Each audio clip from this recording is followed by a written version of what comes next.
Football is awesome. How you guys doing week 11 as we continue through this wacky season of the NFL? And we also touch on college football as well too. As you've seen, the college playoff picture has looked the same. The top six still look the same. Top seven anyway. Obviously Oklahoma lost this weekend to Baylor, so obviously they're knocked out of the top 10. Wake Forest cracked the top 10. Other than that, in college football, everything's been status quo for the most part. We'll see how that goes looking forward. Again, if you don't know the top six right now, top four right now, it's Georgia, Alabama, Oregon, Ohio State, Cincinnati, and who's the sixth team? Michigan State. Michigan and Michigan State number 7. This is last week. So really nothing to talk about. Really nothing to stuff about really in college football right now, other than that fires their AD, the athletic director, Blake James. Go figure it happens right after he loses to the Seminoles in that game. Which you'll hear Zach and I talk about that on the back end of the EJ versus Degenerate segment later in this podcast.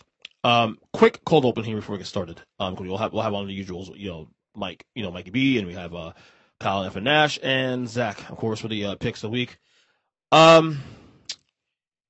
One thing I think what we've figured out now, 11 weeks in, and this can change in weeks to come, is wacky season, wacky year, wacky 2 weeks. Week 9 was wacky.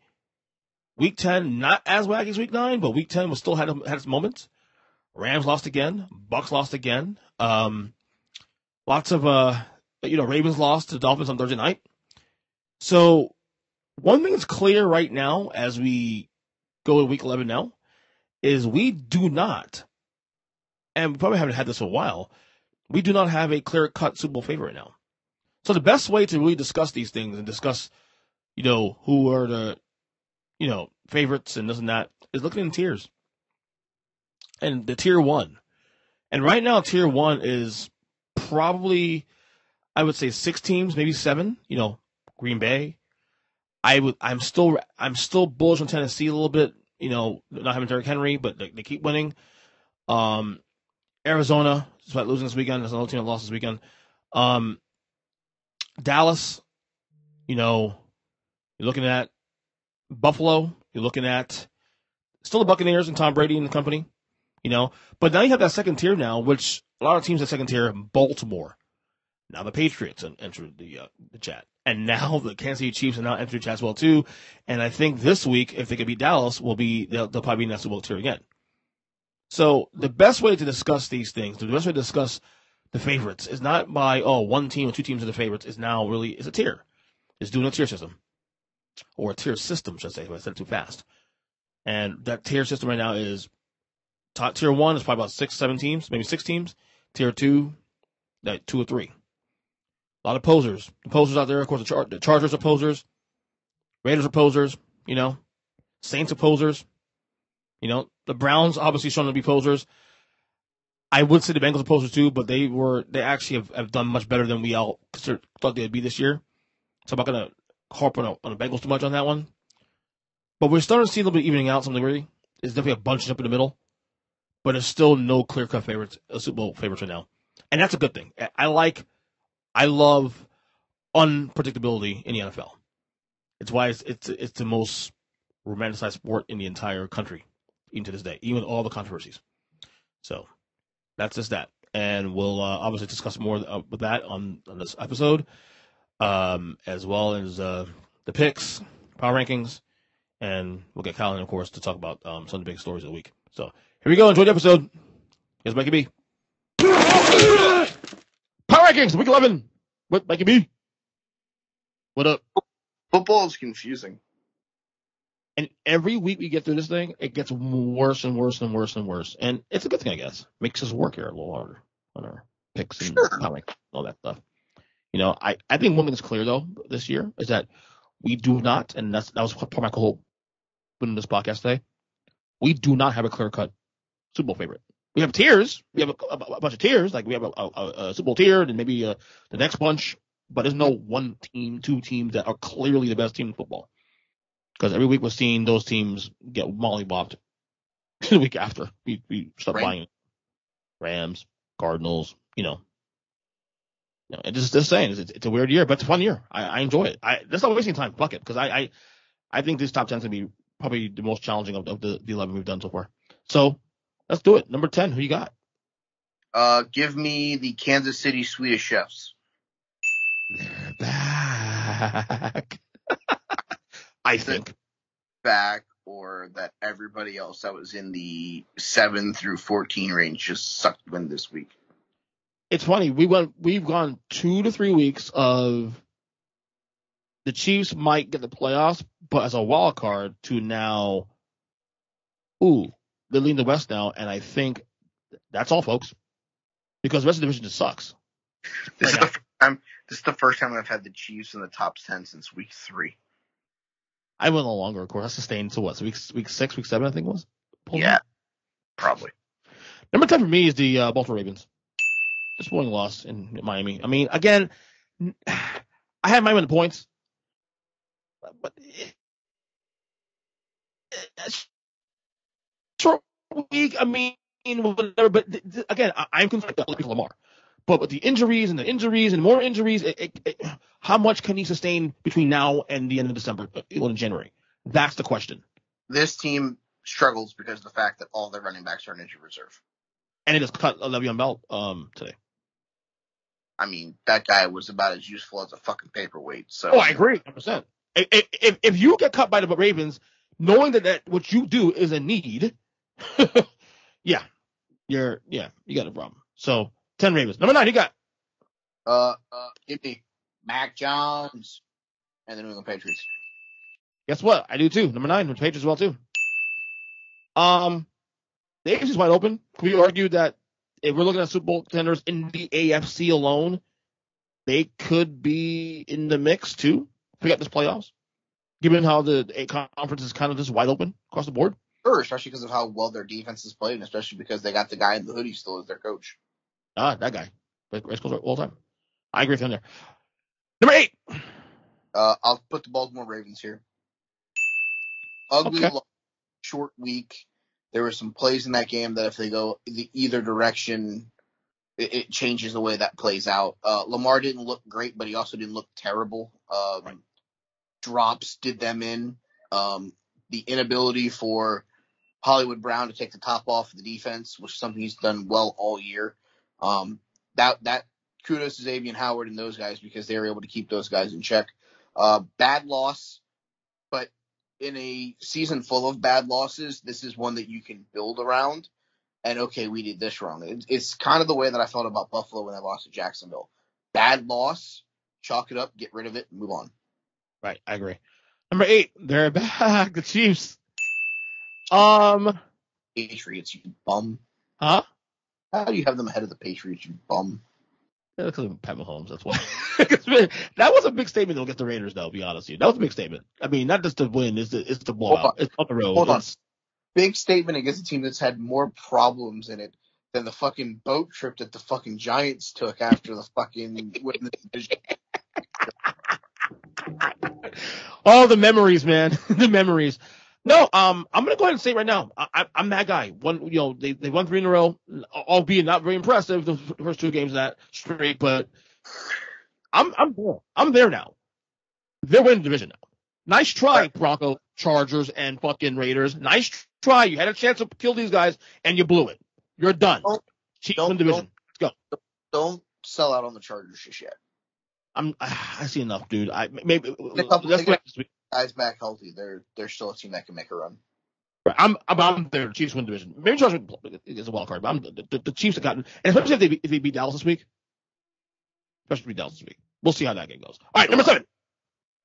Nobody circles the wagon like the Buffalo Bills. Oh, okay. Feels a little low. What is still last week too? For you? I had 8 last week, so they moved up a spot. Oh, it's an improvement. Okay. Number 7 for me is the Tampa Bay Buccaneers. Look, I still think if you're asking me comfort food, who do you feel comfortable with in January to go to the Super Bowl in that conference? I would probably still say the Buccaneers because of the well-rounded roster, assuming they're healthy by the time we get to that point. But the more I see, the more I'm getting more concerned. For the bigger picture, not just win division. I mean, they'll get the playoffs, win division, all that. I'm concerned bigger picture for this team. I would be too. So, I mean, Tom Brady's still Tom Brady, but, with injuries here and there, could be a little interesting going forward. All right, number 6 you got. I'll take the Tampa Bay Buccaneers there. Bad game from old TFB, and they're dinged up in a bunch of key positions right now. But yeah, when you get to January, if this team isn't in your short list of NFC championship game contenders, then you're living under a fucking rock. Agreed. Number 6 for me is the Buffalo Bills. They do one thing right, though. I'll tell you that. They do beat the bad teams the way you're supposed to. Unless it's the Jacksonville Jaguars. Don't be rude. That's so true, though. But again, and the AFC East is now all of a sudden it's a race now because Pats are a game behind the Bills, half a game behind the Bills. Oh, and they play twice coming up. Mm-hmm. So the scheduling gods got it right in that one. Number 5. No Derrick Henry, no problem. Give me Ryan Tannehill and the Tennessee Titans. I like it. I mean, a little harder than that, but I can see your point there. Not a very impressive win against New Orleans. Didn't Kamara not play that game also too on top of that? Alvin Kamara? Didn't play the game, and they're 2 missed extra points away from having to go to overtime. Yeah, and again, that's the problem. That's the issue I'm having with this team going forward. Can they sustain without Derrick Henry and beat lesser teams the way you're supposed to? We'll see going forward. Number 5 for me is lost. What? Winning games ugly is still winning games.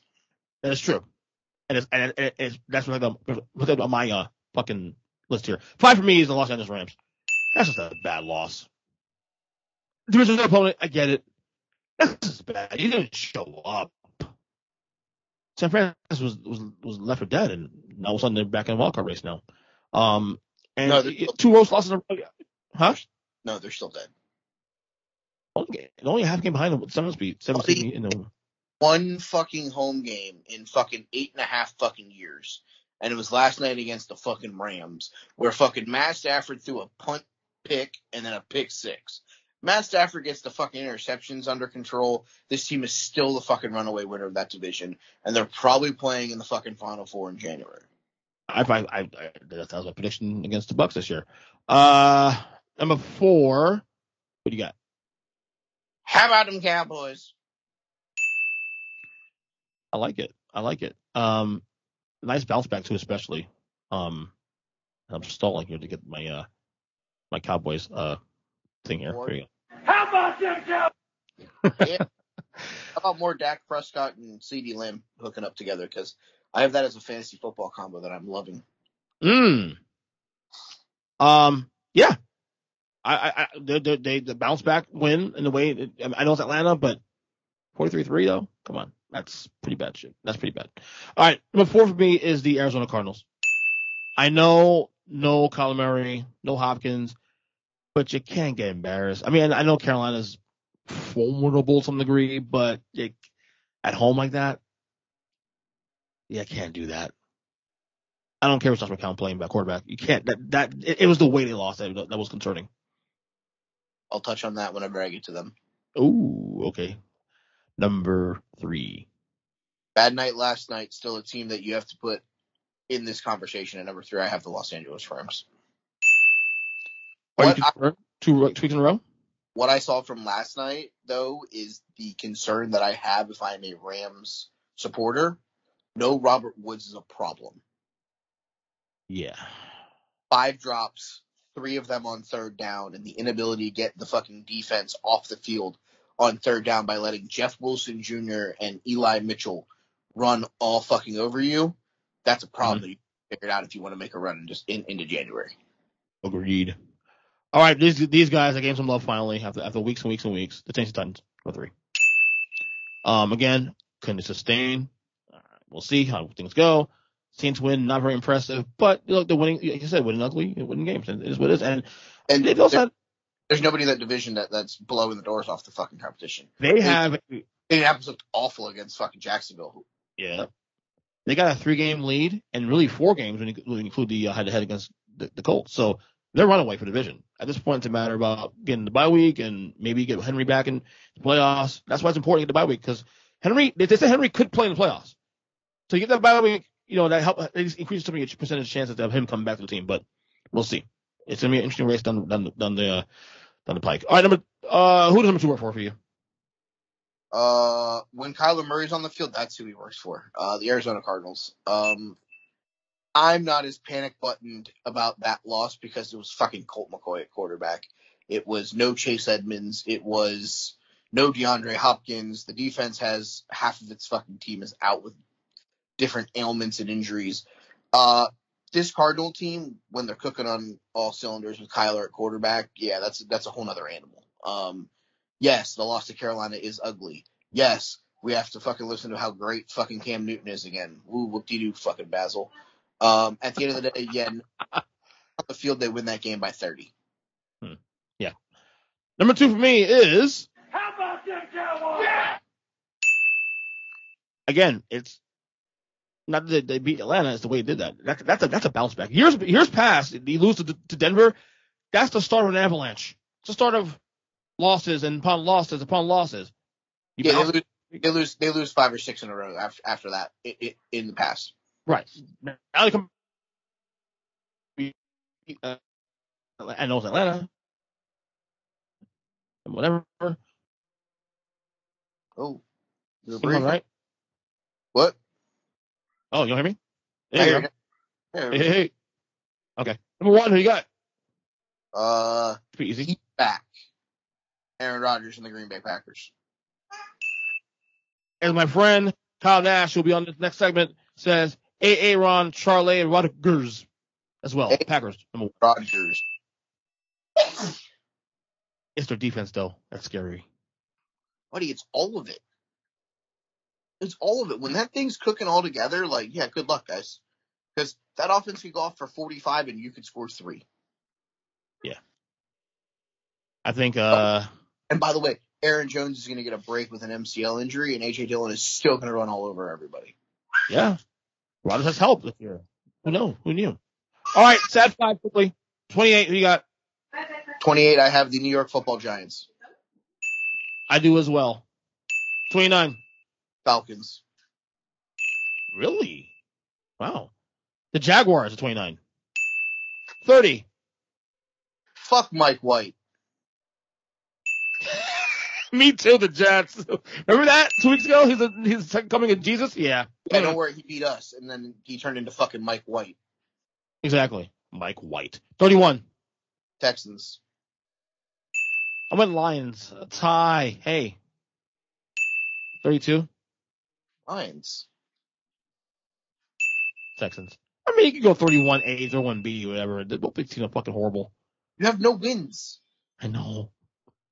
You have no schedule that you're favored to beat either. Anyway, follow Mikey B on Twitter at They Call Me Burn. Check him out, of course, on our wrestling podcast, Take the Number 3 Wrestling. This week should be an interesting show. Can't wait for it. Hey, send me that the thing so I can send that to one of my news. Okay. My wife has to take care of that for me, though. No. She's the expert on converting stuff. So, all right, buddy. Gotta go. Okay, bye. Hey.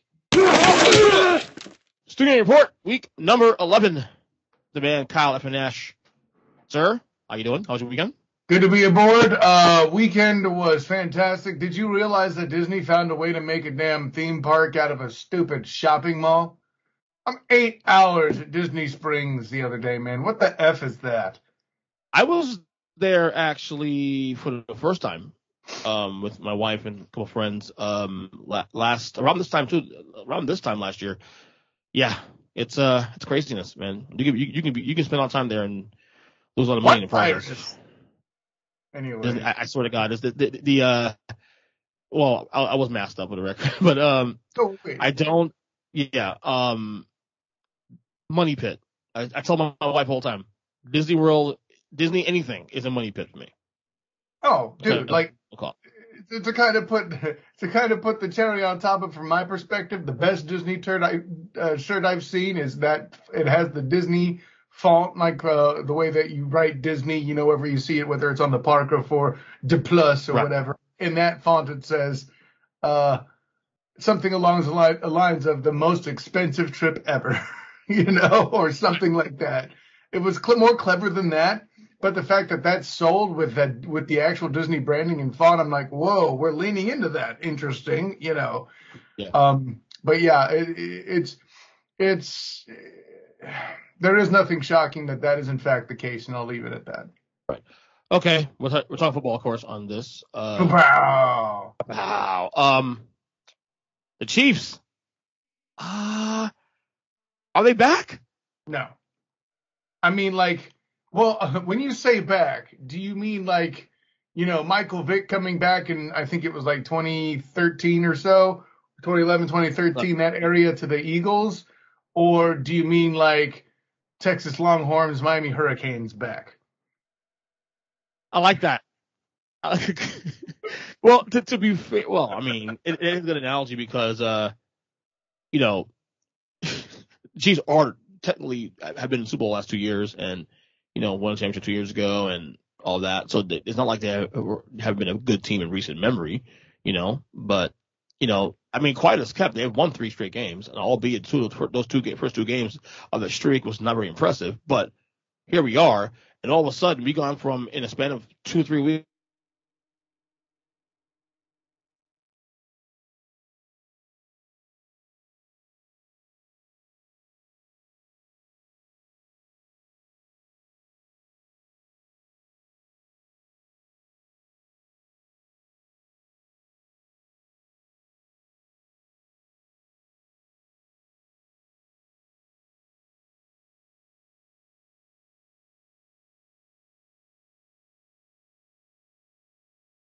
was that on purpose?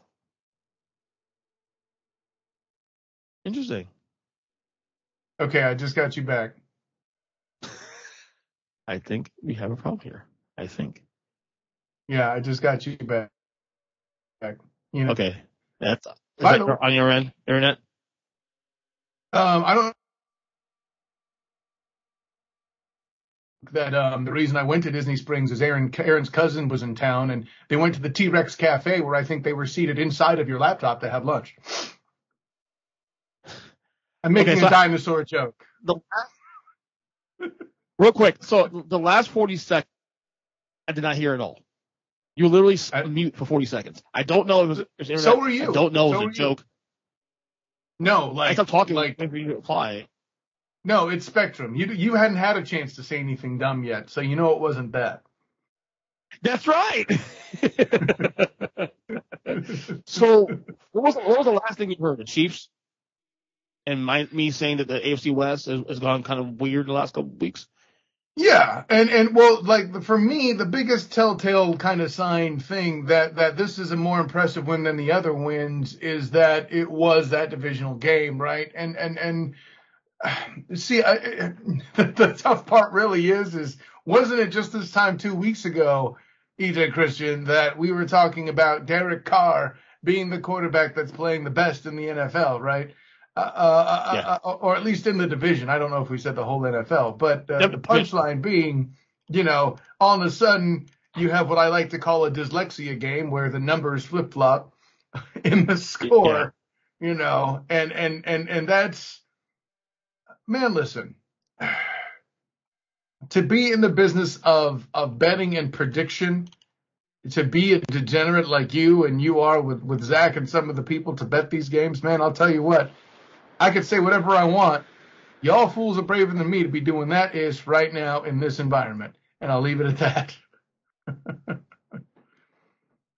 Well, and look at our locks. We're going to do our playoff locks right now as we enter week 11.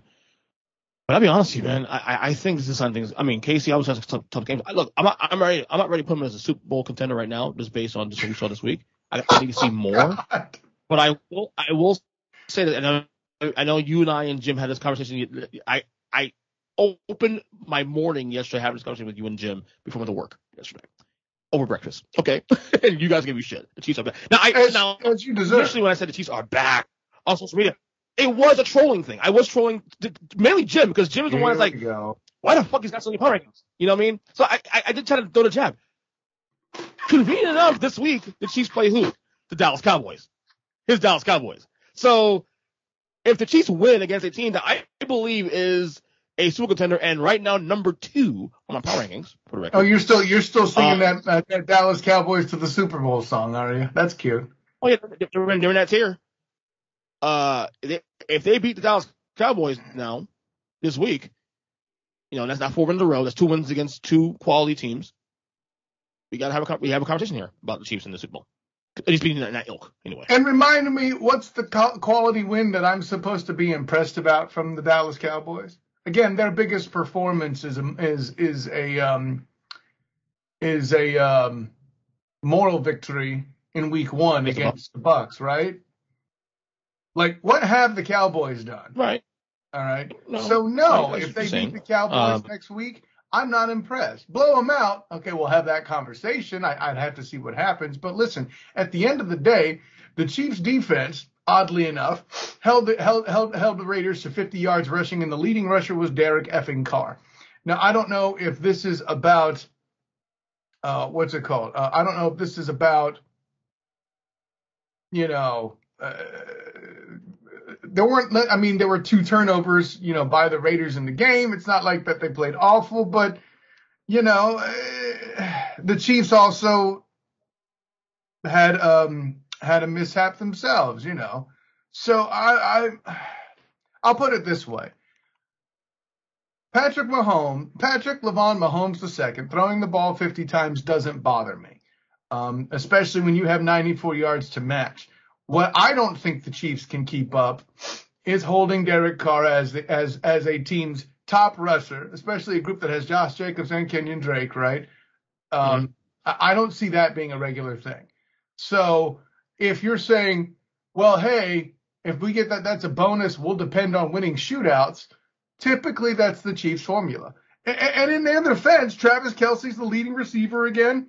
That's what you want to see in the Chiefs, right? Right now, adjusting to people sitting back 50,000 yards, waiting for you to try to go for the long ball. Maybe they actually got disciplined. Oh, by the way, their next highest receiver, a running back, and Darrell Williams, right? So, that's the proof that it might be real. Is it's a change in scheme rather than them just starting to get goods, as the kids say.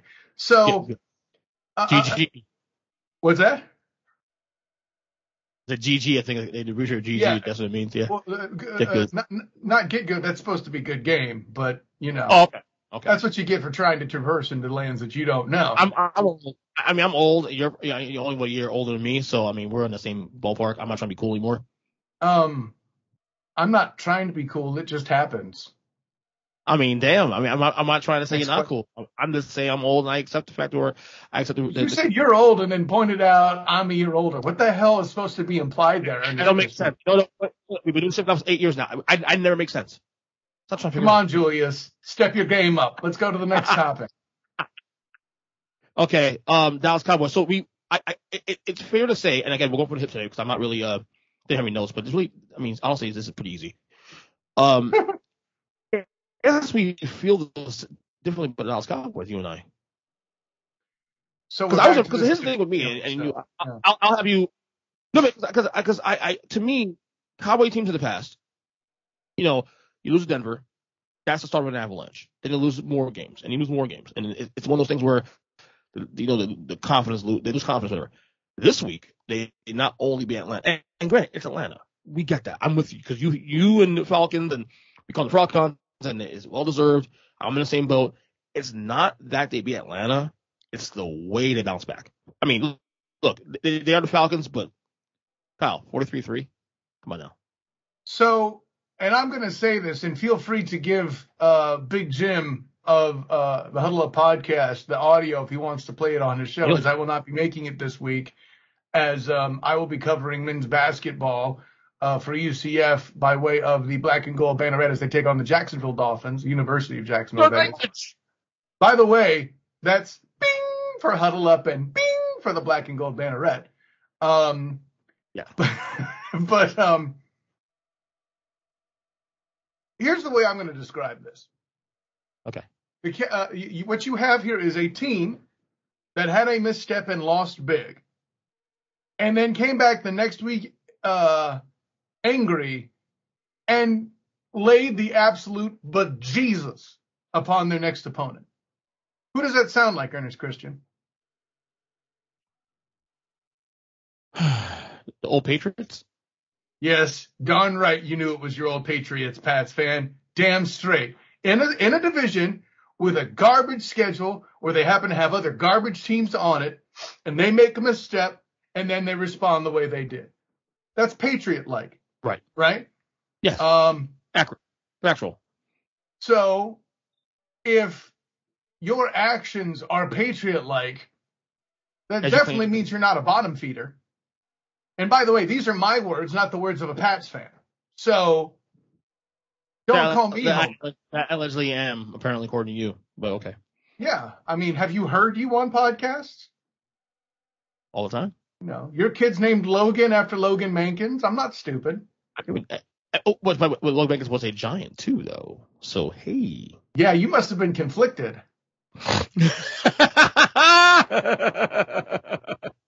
I hate you. See, and here's the part where I get really mean. The whole reason you decided to do video stuff here on the Earnestly Speaking podcast is so people could see your teeth and know for a fact you're a Giants fan because how you resemble Strahan. Correct. Correct. So I can talk and be on Facebook all I want. All you got to do is take a smiling selfie and I lose. Okay. Factual. Speaking of doing dances, Cam Swag's back. What the hell is that about? Ooh, weren't you happy about? I mean, look, I'm happy about it, but gosh, how can I be happy for somebody to be set up to fail? Honestly, you don't think there's any value in, at least in the short term, for Carolina? He can't be worse than Sam Darnold's played last month. Well, right, and way to set the bar nice and high there, Chief. I mean, that's what I'm saying. The whole reason they went to go get him is because they think they have playoff life. Right. And I'm just like, ooh, sorry. You know, see how I went Trebek on that one? Like, from a certain standpoint, I like the makeup of him and another solid running back. That was his bread and butter for how many years? Granted, the running back would be different throughout his life. You know, whether it would be D'Angelo Williams or, you know, I could go down the list if I was really remembering, but I'm not right now. And then somehow or another, we would get hurt, so Nick Goings to take snaps. You know, there you go. There's some Panther trivia for you. Nick Goings, mother beep, right? It's not Timbanaka Patuka ancient, but it's ancient. Okay. Anyway. Yeah. So I heard that name in ages. What, Timbanaka Patuka? Yeah. You're welcome. A long time. It's up there with Chris Matu Ma'afala. Damn, you're good at this shit. Anyways. Let's say, so, I mean, the Cam Swag's back. I'm happy. I mean, obviously, we'll see what happens there. Cowboys, doing side of the fence. The Green Bay Packers, I feel like the defense is now the thing. It's not just Aaron Rodgers anymore. You have to be careful with that, Ernest Christian, because it's the type. This is dependent on the type of team they're playing, right? I feel like, well, first of all, may we reiterate, is there a more anemic offense than the Seattle Seahawks? Probably, but there's not many of them. Even with Russell Wilson back. Right. I mean, listen, as much as Danny Thompson wants to try to tell me that DK Metcalf and company are a good receiver core, they are not. Okay, they are good because Russell Wilson buys more time in this guy has to be a real estate agent of some sort because all he does is buy real estate on every field in the backfield behind the line. You know, I'll leave it at that too. That and A, the Seattle Seahawks defense is not a fraction of what it used to be, and B, somewhere in there they're facing Aaron Charles Rodgers. If you didn't have the Packers winning this game, once. What's that? He said it properly. His name properly. No, excuse me. Aaron Charles Rodgers. Sorry, I was too busy preaching about Russell Carrington Wilson that I got distracted. Yes, right. You know, but yeah. No, go ahead.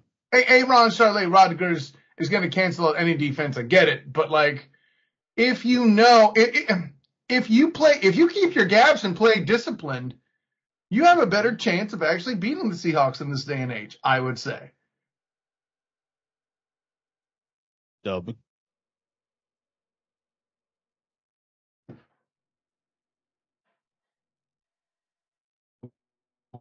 Bulls pile up now with the Seahawks at 3-6 now, and obviously it's still in the playoff race, but it's gonna get very tough as we get down this last stretch here. It does divide. Feels like no team talk race to people. That is this is it. Like 100%. This is last year's, and this last stretch here will be the end, and then before. And I have friends who are Seahawks fans, and one particular you show me all the time. Always, the whole Sierra husband thing he does, and they should trade him, get rid of him, and get draft picks. And I'm defending the fact that first off, this idea that quarterbacks like him growing on trees is a simple thing. I refer to Miami Dolphins the last 22 years, and how after Marino, they have not still have that guy yet. The Bears have not had a quarterback pretty much since ever. Since ever. Right. So like this idea that we're going to get a draft pick and then we're going to get a good quarterback and he'll replace Russell Wilson, when in fact, number one, there is no really great quarterbacks in the draft this year, at least on paper, and I don't know, like, do Seahawks? I feel like Seahawks fans have been a little entitled these days. They've been so good the last 10 years now that they've kind of forgotten who they were prior to Russell Wilson and Legion of Boom. Yeah, I think that's, dead on accurate. Having been to a game in Seattle and see those fans act entitled and spoiled is a great term for them. And it's all going to come crashing the hell down. Unless, I'll put it this way. I've seen your guy on Facebook talk about trading Russell Wilson, and at some point, people just have such a low intelligence level, I don't engage. And this guy is one example. Hashtag I said it. However, they are right to part ways with somebody in that team, and his name is Pete Carroll. Okay? Agreed. Now, to his credit, though, he has said all three should go. Schneider, Carroll, and Russell Wilson. I'm like, Carroll I agree with. Schneider, we have a conversation, but Russell Wilson, like, no. I mean, come on. Pop quiz. We'll leave out the part of how many MVP awards he's been robbed of. Hashtag 2017, 2019. But is Russell Carrington Wilson a Hall of Famer today? Note, I did not say first ballot. I said Hall of Famer. Yes, he is. And you want to ship him. You're an idiot. Okay? Not you, Ernest Christian, but anybody who does. Pete Carroll, excuse me, Pete Carroll, who I've been talking about as having a history of horrible clock management since the days where I was still writing, for the outlet that Jim currently does his podcast Huddle Up with, has been not good, in coaching situations and play calling situations.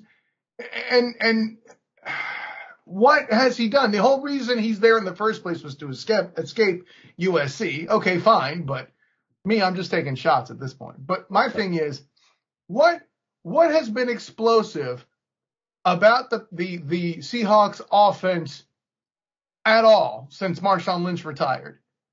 Every now and again, you get something from DK Metcalf, and I'll grant you have a very fast set of receivers there, but Tyler Lockett, Here's the thing also, too, I think a broader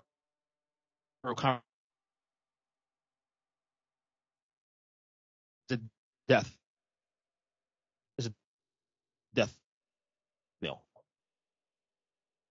You're saying it's a lack of basketball. It applies. In other words, what I'm saying is, like, Russell Wilson. And you know the story. I've had this story for a long time now. I mean, we said it all the time. There's certain quarterbacks that are worth 8 to 10 wins alone, just by being on your team. He's that good. He's worth 8 to 10 wins. He gets you in the conversation of being the playoff team. Now, whether or not you get further than that is how the other teams surround you. But having an elite quarterback, Aaron Rodgers, Tom Brady, Russell Wilson, you name it, Patrick Mahomes, guarantees you 8 to 10 wins a year, no matter how bad your defense is. It's because of how good that quarterback is. Okay, you move that guy off your team, you are now back in the cellar. Okay, so my larger point is this, though. Mediocrity in NFL, because the way the NFL is with all the breaks you can get and draft picks and all that, you're always 1 year away. Why would you get rid of someone? Why? Well, unless you're horrible, unless you're just putrid. Unless you're the Browns. Oh, no, he said it. I did say, yeah, he did say it. No, Russell Wilson put you in, I'd rather be a team with an elite quarterback that knows that, you know what? I always have a chance to compete for a Super Bowl because my quarterback will get me into the tournament. And we'll see, and maybe we get some breaks on the road. There's value in that. Basketball, I get that. If you're the Atlanta Hawks, prior to Trae Young, of course, you win 45 games, but you always out in the first round, and there's no wiggle room on that. That's one thing. But in the NFL, there is way more value in being in the conversation, no matter how you slice it. And you remove Russell Wilson off your team, you are no longer relevant again, and not just as a franchise. No one cares. And I think these fans forget the Seattle Seahawks prior to 2011. What were they known for? Being 7-9 and beating the Saints? With Tavares Jackson, the quarterback. Right. Ryan Bosworth. I mean, seriously, what do you have? What do you guys have on your franchise history that makes you think that, we have this rich history that we don't need this guy? Really? Are we having this conversation? Jim Zorn? Steve Largent. Yeah. Chris Warren? I mean, come on. Warren Moon. Yeah. On the back side of his career. Correct. That's what I'm saying. This idea that, no big deal, Russell Wilson, top 5 quarterback, no problem, get rid of him. We'll get three first-round picks and be okay. Draft picks are nothing till you know what you have. Stop. Yeah, to your point, where would they target those draft picks precisely? Because exactly. I'll put it. I like that you said Trae Young because completely by accident you put in a basketball analogy that's wildly appropriate. Even Trae Young, for his rookie year, the Hawks were basically pointless. But then suddenly people start coming back from suspension and injury. I'm not even talking about free agent acquisitions at that point. Granted, because it's the NBA, their roster is how much smaller again? But all it takes is a few players to do what was expected, and all of a sudden, bingo bango, the Hawks are a damn playoff team. I'll grant it's in the East, which is a whole other conversation, but East is better now. He's on the court. Yeah, the East is better, sure, but we're talking about Trae Young's rookie year. Back off. Okay, good point. Good point. You just said that. All of a sudden, now with those pieces back in place, they're playoff worthy, and I think the Seahawks are in that same state of mind. You don't have to rebuild the Legion of Boom defense. I think that is asinine to hope for. But to get a pass rush good again, when you had, Cliff Averill and company up front, and along with, hey, Bobby Wagner's still there, but that crew, heck, I remember a time when I thought the guy named Peterson that was better was Julian Peterson at linebacker for the 49ers, who also went to the Seahawks later in his career before he got hurt. And then, Tutupu, I forget his first name. Those guys, you can't expect to rebuild a group like that, but you can at least get a few players for a pass rush and maybe somebody who can block for the love of Pete. Max Unger, it just hasn't been the same since he left, and nobody wants to talk about that because he's a center. Well, ain't Russell Wilson's fault that you decided to give up draft picks for Jamal Adams. I'm just saying, which is a dumb move in itself. That's not a Russell Wilson problem. That's a front office John Schneider / Pete Carroll problem.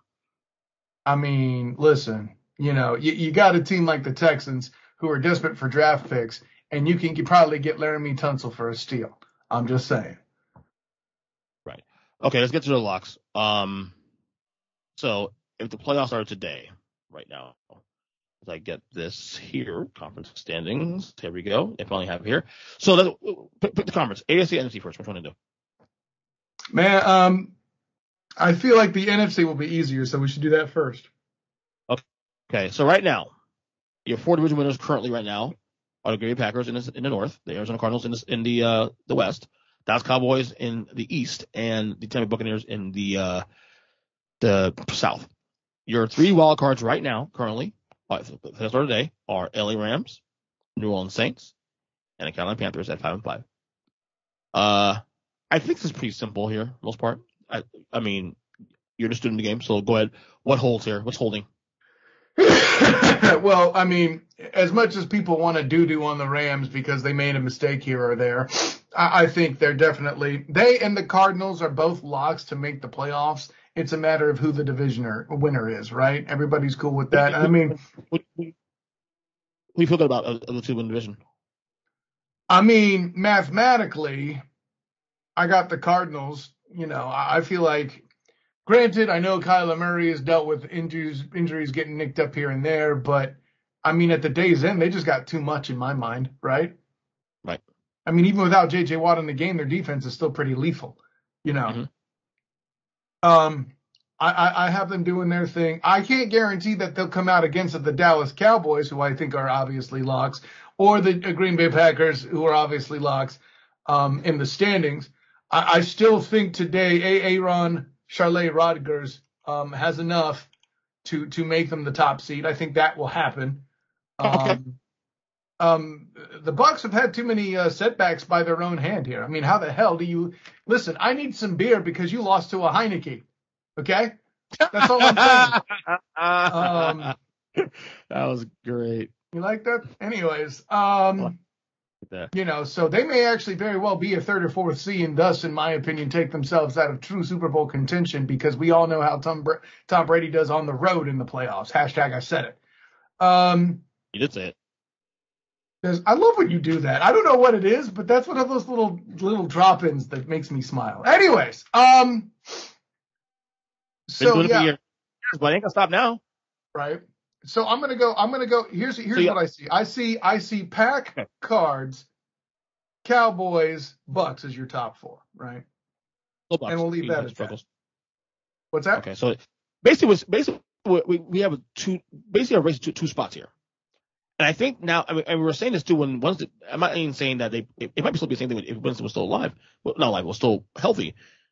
No, he was not dead. Well, let's put the Rams in place at 5, and then the Saints are a strong 6 right now, right? Are you sure they're strong? Because they're 5-4. They're only a game up on 5 teams in the wild card race. They have a quarterback situation going on here. Yeah, that's what I was about to say, right? Right. I'm not so sold. Good one. Okay, let me say for the record. I agree with you said that with the locks. I can't lock the Saints because I think, for example, and this may not happen, but the Eagles have been playing some good football. They're tough. They're tough out. Really? Now, really? That's who you lead with? Not the team that just beat the Rams 31-10? Really? I'm getting there. No, it's you and your split twos, hater ass. But we also Cam on the Swag. 49ers again. We also want the Cam Swag too. Also, don't forget that Cam Swag got some love already. Yeah, we gave Cam Swag love earlier, but I'm more just listen. I just asserted you as a Giants fan. Why are you bitching? I know that's true. So let's run down the teams that are competing for those 2 spots. So obviously the Saints and Day Panthers and Saints are in. Okay. However, the Vikings might have saved their season against the Chargers on Sunday. The Niners might have saved their season by beating the Rams on last night on Monday Night Football. Yeah. The Falcons are, whatever. The frauds. Beat Denver. And then obviously you still have the Seahawks and I don't know, the Giants, I don't know, whatever. My point is those 2 spots are wide open. And the Saints have their issues. Yeah. The Panthers, we'll see. Does Cam help? I don't know. So I'm with you. I think your locks are accurate. I think the interest in this conference is those last 2 spots. Yeah, there's 2 spots in 5 teams. That's the race, right? Right. And for all the ish people want to talk on the Niners, including a lot of Niners fans out there. There's a guy out here, local radio in Florida, Rob Stats Carrera, who all he does on his Twitter feed is just take a dump on the Niners on a regular basis. I didn't block him or unfollow him, but I did mute his feed for a while. I'm like, bro, you're out of line. Just stop. Right. All right. Go ahead. Yeah. I know. I'll bottom line it there. Like, here's what it is, though. Like, you got to analyze what kind of teams are the ones left remaining, right? I feel like the Saints may not be designed for late in the year weather, but they do play indoors, right? So I don't have their schedule in front of me, but I'll suffice it to say between that and their quarterback situation, Sean Payton will be challenged. If the Saints make the playoffs, I think Payton is in the conversation for Coach of the Year. And the only reason why he won't get it is because your Patriots will make the playoffs and Bill Belichick will steal the award out under from the nose of both the Saints and and you heard that. I wasn't ready. From the Saints and possibly or Mike Tomlin or even John Harbaugh. I got to throw that out there too. So. All right, let's get to the AFC right now. The AFC, a little more messy. I said last week in the podcast that you could argue that 1 through 7 is wide open just based on the situations going for each team. So right now, the playoffs started today. The AFC is as follows: the Tennessee Titans lead the AFC North. The South. The Buffalo Bills lead the AFC East. The Baltimore Ravens lead the AFC. I'm brain dead down to why. The North. And the Kansas City Chiefs now lead the AFC West.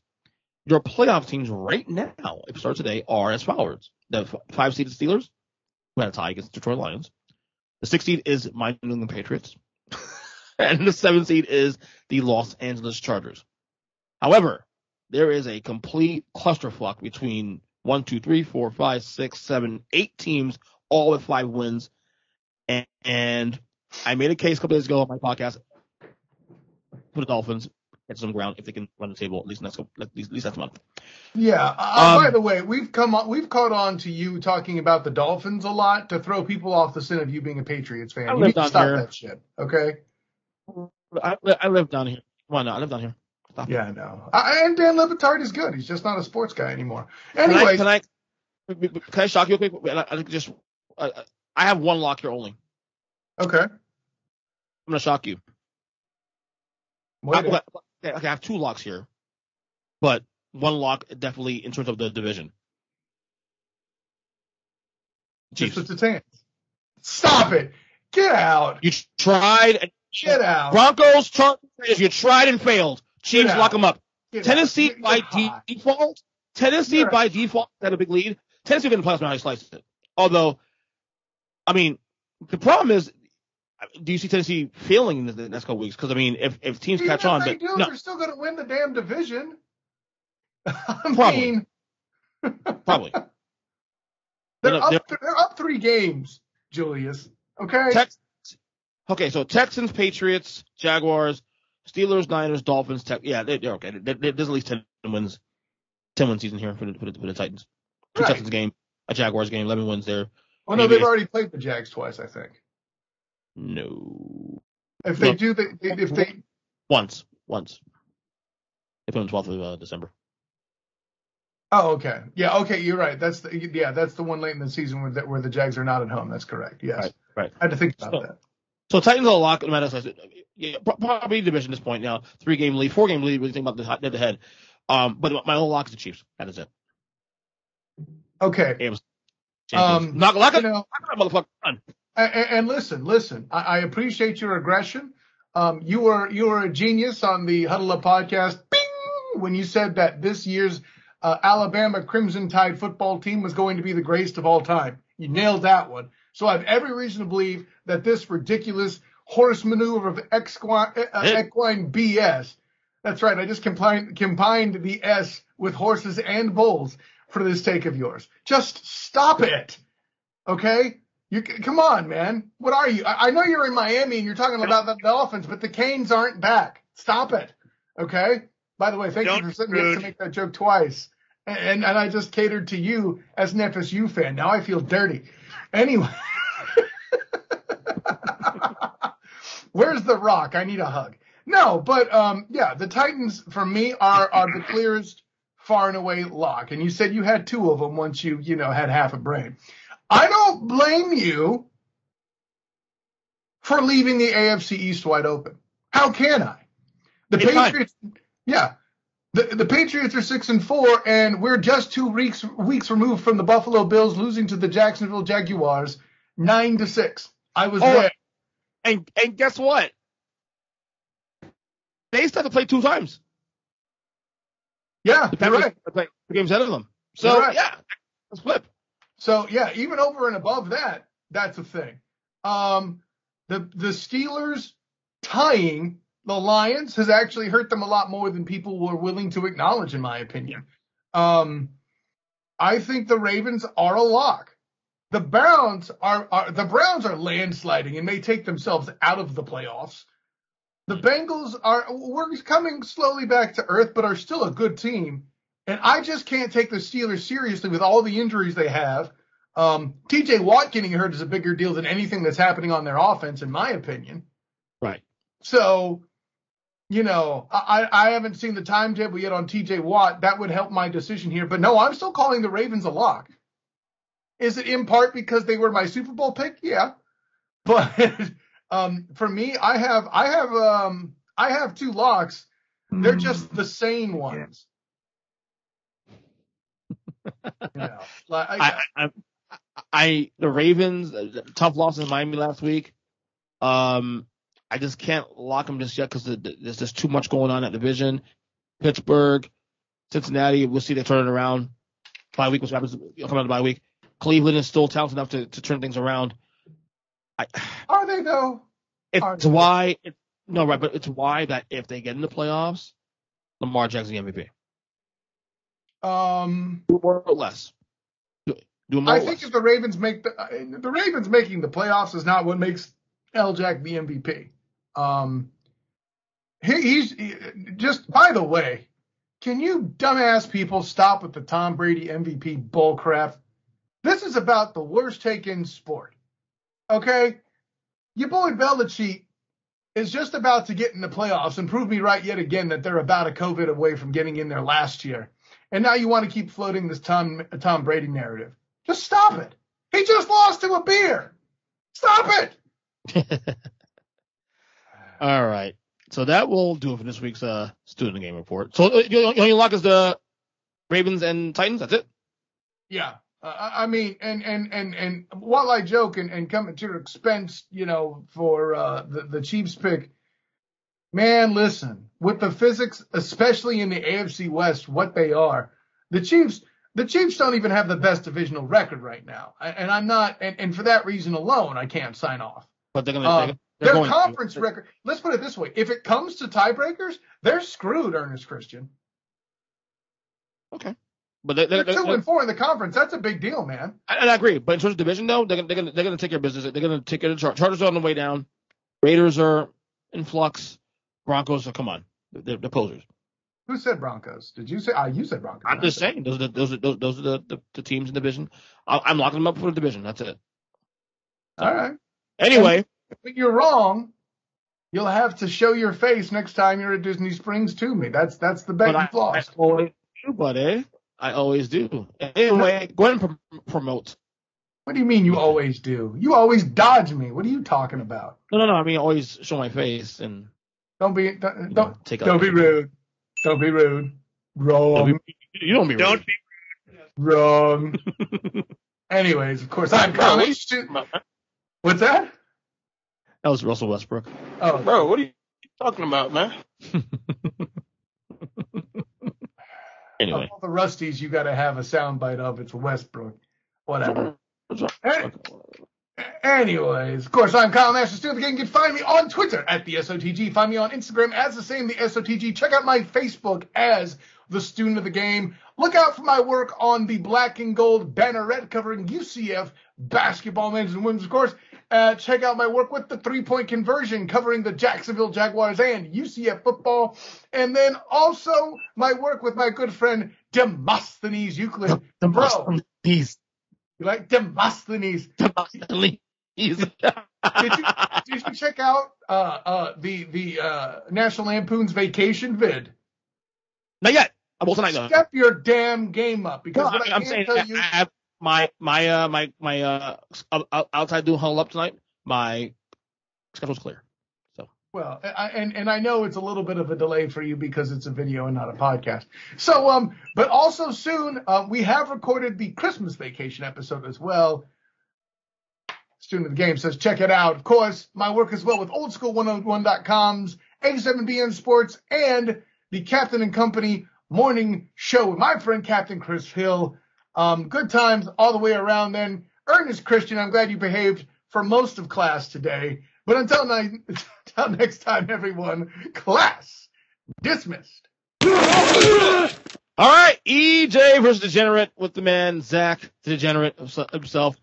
I win again this week. We are now tied at 4 wins apiece as we enter week 11. Zachary, what's up? Not much. Just another losing week. It came down to last night's game, though, the Rams and Niners. We were tied going to Monday Night Football. And then I had the under. You took the Rams to win outright. Yeah, freaking shitty-ass defense. San Fran gets shut down by every team this year, and what happens? OBJ comes to a team, and boom, whole team in disarray. Tell me about it. All right, let's get to our picks of the week. Here we go.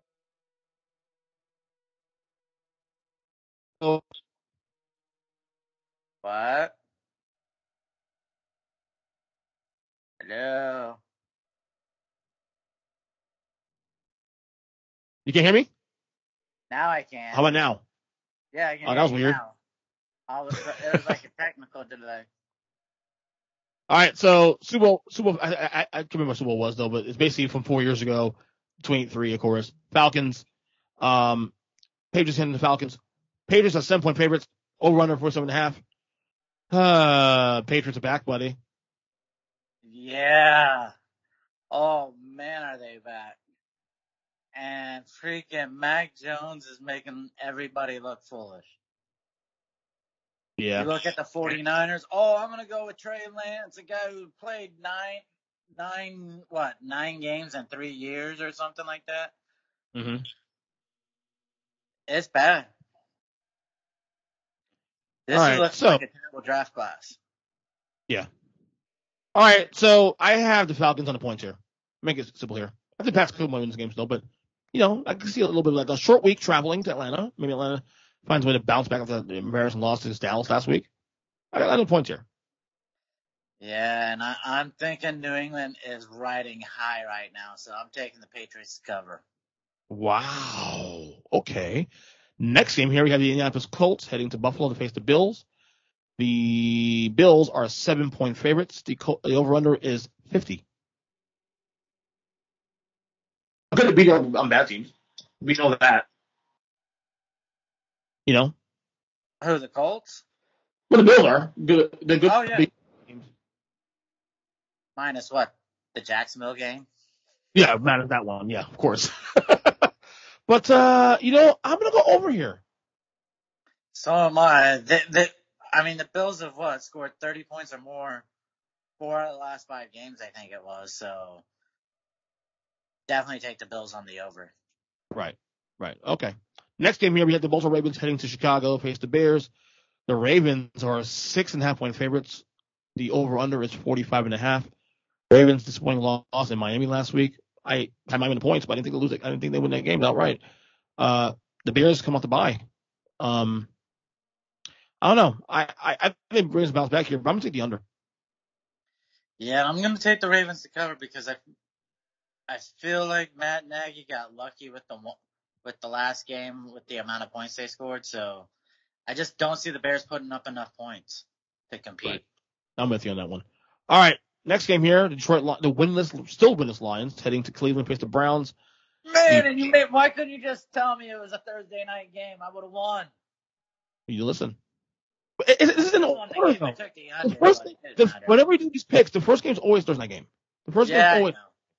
Somehow or another, I spaced on that. I don't know. Yeah, you had a bad week. Lions heading to Cleveland, face the Browns. The Browns are 10-point favorites. The over/under is 44. Browns getting shellacked in Foxborough this past weekend. The Lions couldn't even get a tie. Only got a tie. In Pittsburgh gets the Steelers without Big Ben Roethlisberger. I think the Browns bounce back in a big way here. I think they're hearing all the noise now, and I think they bounce back. I think they cover 10 points, honestly. Yeah, and I'm going to say it's going to be another under because the Browns just don't score points. And each week, the Lions let Jared Goff throw less and less. So I don't see the Lions having any chance of scoring any points against the Browns. So I'll take the under. Right. All right. Next one here, we have the Houston Texans heading to Tennessee to face the Titans. The 8-2 Titans are 10.5 point favorites. The over-under is 44.5. Of course, Titans still number one in AFC right now currently. Not an impressive win against New Orleans, but I think this team is still. I'm trying to figure out who this team is can sustain this. But Houston's is so bad, dude. Tennessee got to cover 10.5 points against the Texans. Come on now. Oh, absolutely. I'm right there with you. And you say it was a bad win against New Orleans. The Saints have one of the best defenses in the league.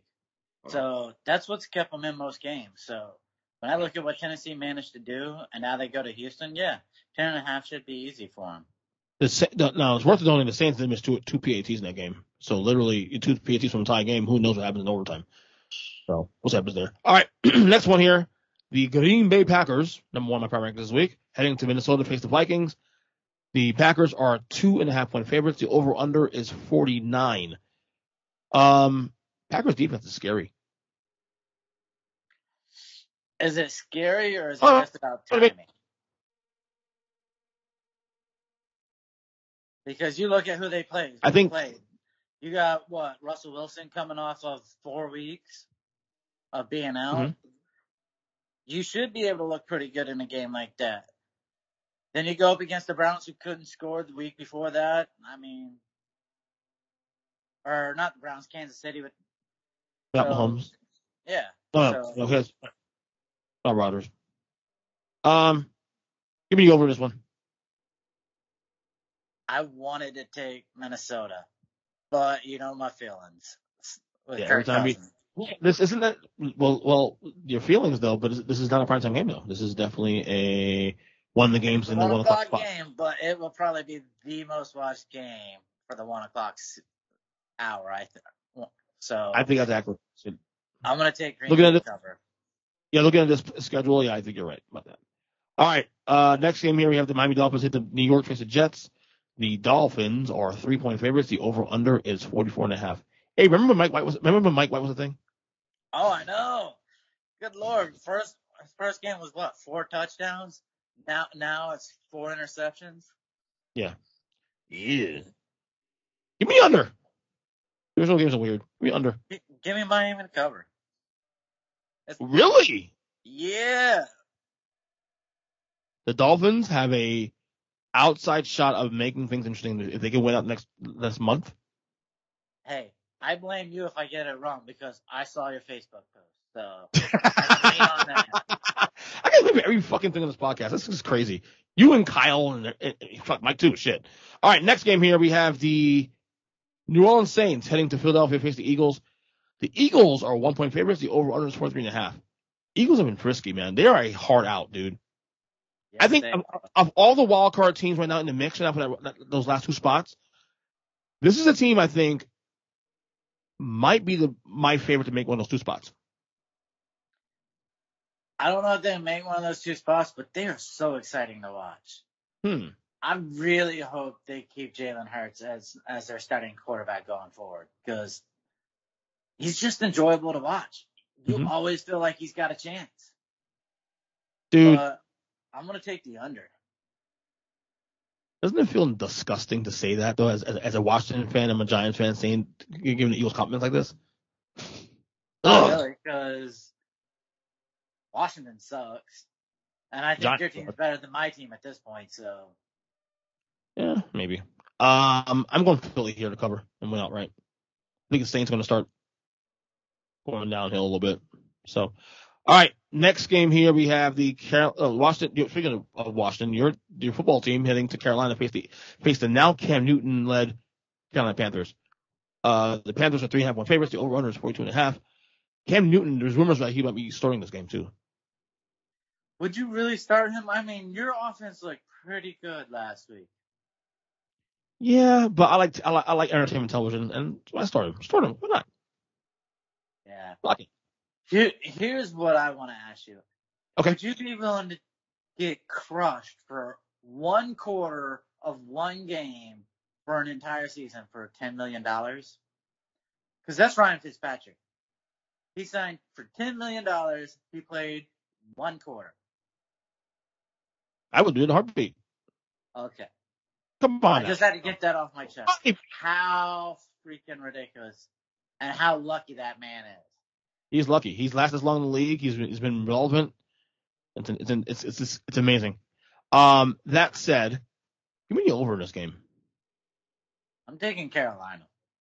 Interesting. I mean, I know our defense looked like it played pretty good, but it was more like Tom Brady was trying to throw the game away. So I want to trust that Carolina is going to try a little harder in the first quarter than Tom Brady. All right. Next game here, we have the San Francisco 49ers heading to Jacksonville to face the Jaguars. The Niners are 7-point favorites. The over-under is 46. Niners saved their season last night against the Rams. Yeah. We don't need to talk about that game anymore. All right. We already talked about it at the start. Yeah. I won. I know. Look, it's Matthew Stafford Lion quarterback right now. 2 weeks in a row, he's throwing a pick six. Bad trend. When you put your team in a hole 14 points down and first quarter's not even over, it's really hard to come back because you can no longer even run the football. Right. That's a bad. Yeah, I see. It's a little bit of a bad trend from the Rams here, but I like the Jaguars on the points. And I like the under because the one thing that is kind of consistent with the 49ers is their defense. Mm-hmm. And Jacksonville struggles to put up points. So the only way it goes over is if the 49ers blow out Jacksonville. Right. All right. Next game here, we have the Cincinnati Bengals. This probably is one of the most important games of the weekend. Cincinnati Bengals off a bye week heading to Vegas to face the Raiders. It is a pick 'em. Although some places have it as the Bengals by 1 point favorite. A little surprised by that.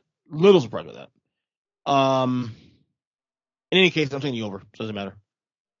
Yeah, me too. And the one thing I want to say about Vegas is this is 3 years in a row now where they come out hot and they just fall apart. Yeah. Yeah, bad sign. I mean, it wasn't a loss to KC on Sunday. It's the way they lost, man. That was not a good look. Not a good look. And maybe Burrow and Chase get back on track the same way that Mahomes and Hill did. Right. Speaking of KC, the Dallas Cowboys heading to KC to face the Chiefs. This is the game of the week, obviously. Yes. The Chiefs right now, maybe they're back. Chiefs 2.5-point favorites. The over-under 55.5. Wow. Chiefs won 3 in a row. First 2 games, whatever. But beating the Raiders the way they did. I'm not there yet in terms of them being Super Bowl contenders just yet. But winning against Dallas this week might change that. I'm taking KC to cover this game. Shit. I'm taking Dallas plus the points. Yeah! Why Dallas? Why? I mean, look, I feel like Mahomes is going to throw a couple picks, and Dallas's offense is so stacked. Who's going to cover those wide receivers? Yeah. And then you factor in the fact that you actually have a running back with Dallas, so I mean you can alternate plays. It's not a predictable offense right now.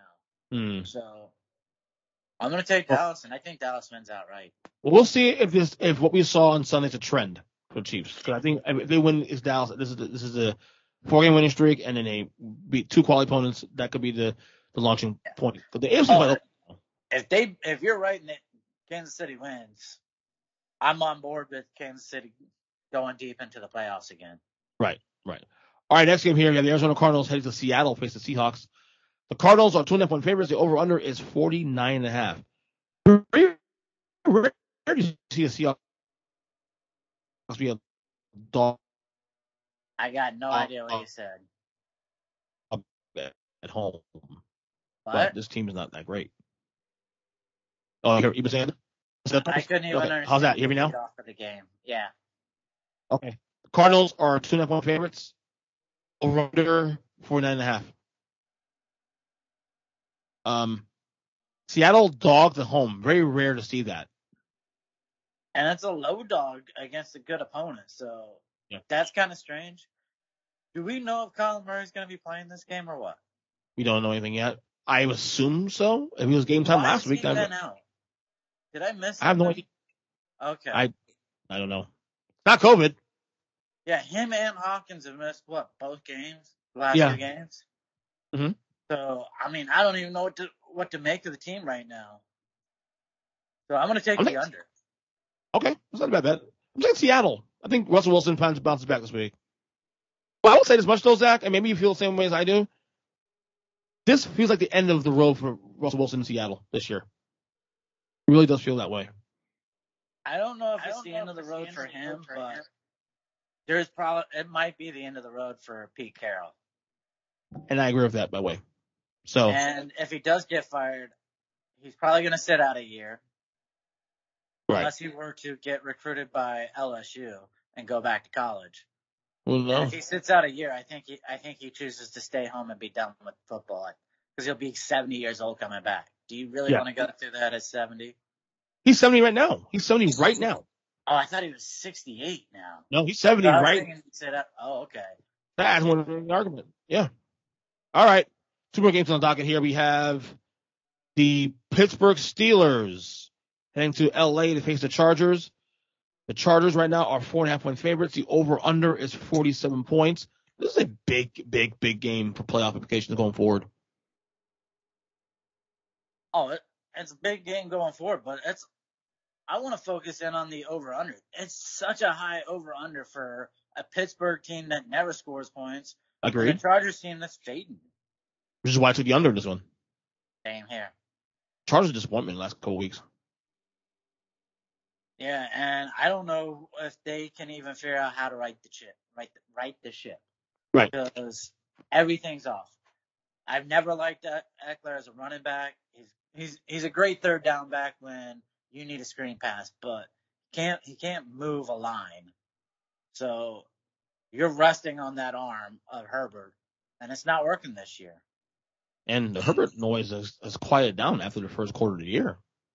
Yeah. I'm not saying it's bad, but it's just you don't hear a lot of the Herbert, talking points. But all right, and finally, Monday Night Football.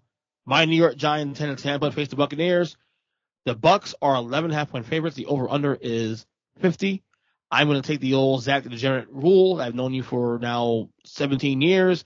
If the Giants are getting a lot of points, you know what to do. Take the Giants, and I'm doing this also. Same thing. I'm a Giant homer right now with all the points. Yeah. Tampa Bay is not showing that they're the top dog in the NFL right now.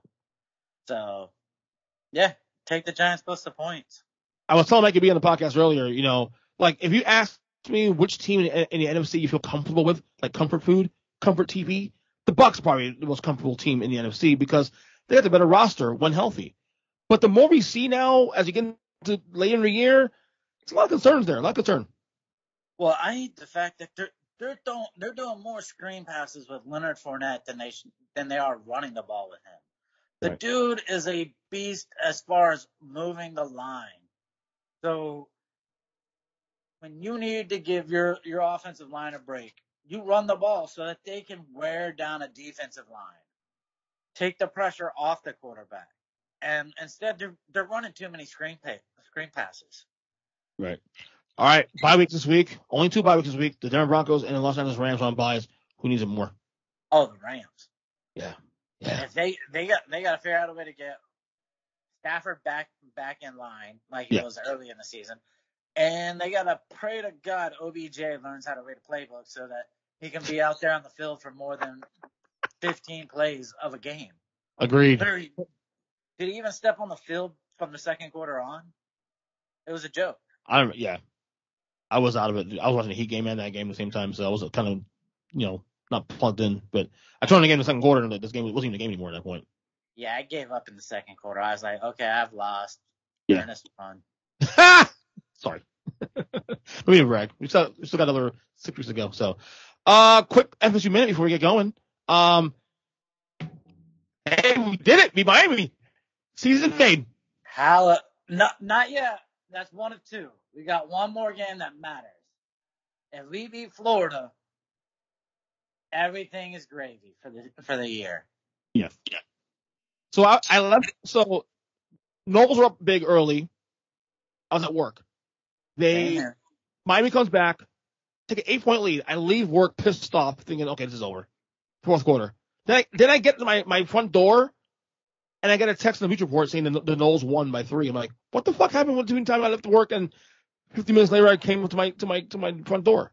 Like, I mean, I'm not complaining about it, but it's like, what the fuck? Oh, I was in that same boat. I'm trying to watch it on my phone as I'm driving to my other job, and next thing I know, it's one screen is showing that they've taken the lead. It's 29-28. Yeah. And they're waiting to go for 2. And the other is not even updating. It's still saying like 28-23. And it's like, what the hell? What is going on here? But Craziness. Hallelujah. And Canes fans couldn't stand Blake James. Their AD. He got fired yesterday as a result. Yeah, I'm shocked by that. So you're gonna fire him? No, I've been chat about him getting fired for weeks now. I still think Miami fires their head coach at the end of the season too. So when you're rebuilding your entire, I'm not your entire sports complex, but the moneymaker side, which is football for Miami, it's gonna be tough. Yep. Look, because who wants that job? What we saw in the 80s, a little bit in the 90s, and of course early 2000s, that's just things fall into place. Miami's school is not set up to be a great team long term because they're a private school. They don't prioritize the program as much as other schools do, and recruiting has changed through the years. They are screwed. Yeah. At least Florida and Florida State can say we'll always get top recruits because of our setup. Miami, not so much. And it's shocking because when you hear the name Miami, you should be able to get an 18-year-old kid to come to Miami. It should not be hard to recruit. Agreed. Just based on history alone, based on legacy, yeah. But hey, I'll take it. Let them suck. It'll make me happy. Exactly. All right, Zach. Good luck on your picks. Good luck to you. All right, buddy. This week actually matters, so. Oh yeah. For some pressure. Huge week. All right, buddy. Take it easy. Later. Later.